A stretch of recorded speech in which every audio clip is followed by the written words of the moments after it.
স্মৃতি ফিরে পেয়ে চিত্রার মিথ্যে নাটকে গলে গিয়ে চিত্রাকে কাছে টেনে নিয়ে কথাকে অবিশ্বাস করলো সঞ্চিতা। হ্যাঁ বন্ধুরা, আমরা এমনটাই দেখতে পাবো কথা ধারাবাহিকের আগামী পর্বগুলোতে।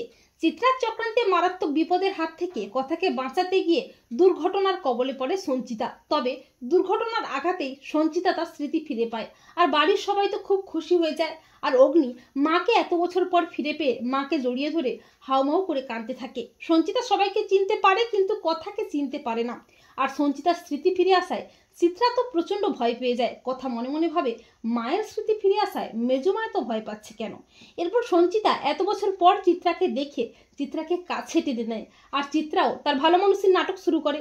এরপর কর্তা দাদু সঞ্চিতার কাছে জানতে চায় সে কেন সেদিন গুহবাড়ি ছেড়ে চলে গিয়েছিল আর কোথায় বা গিয়েছিল। আর ঠিক তখনই কথা এসে বলে, মা তোমাকে কিছু বলতে হবে না, এতদিন যে অন্যায় করেছে, যার জন্য এসব হয়েছে, সেই আসল অপরাধী আর কেউ নয়, চিত্রা গুহ। কথার কথা শুনে সবাই চমকে ওঠে। অগ্নি বলে, মেজমা এসব করেছে? তুই এসব কি বলছিস কথা?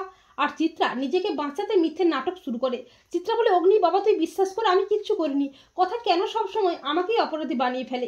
আমি কোনো অন্যায় করিনি। চিত্রা বলে, সঞ্চিতা তুই বিশ্বাস কর, আমি কোনো অন্যায় করিনি। তুই আমার প্রাণের বন্ধু, আমি কেন তোর ক্ষতি চাইবো?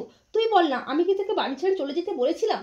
তখন সঞ্চিতা চিত্রার মিথ্যে নাটকে গলে গিয়ে চিত্রাকে কাছে টেনে নিয়ে বলে, আমি তোকে বিশ্বাস করি চিত্রা, তুই আমার সব থেকে প্রিয় বন্ধু। সঞ্চিতা কথাকে বলে, এই মেয়ে তুমি এসব কি বলছো চিত্রাকে নিয়ে? কে তুমি? আমাদের বন্ধুত্ব ভাঙার চেষ্টা করছো? সেদিন আমি নিজেই বাড়ি থেকে বেরিয়েছিলাম পিঠেপুলি প্রতিযোগিতায় অংশগ্রহণ করার জন্য।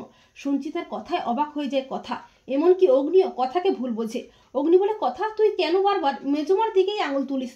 তুই কি চাস না মাকে নিয়ে আমি খুশি থাকি? তো বন্ধুরা, তোমাদের কি মনে হয় কথা কি পারবে প্রমাণ সমেত চিত্রার মুখোশ খুলে সঞ্চিতার ভুল ভাঙাতে?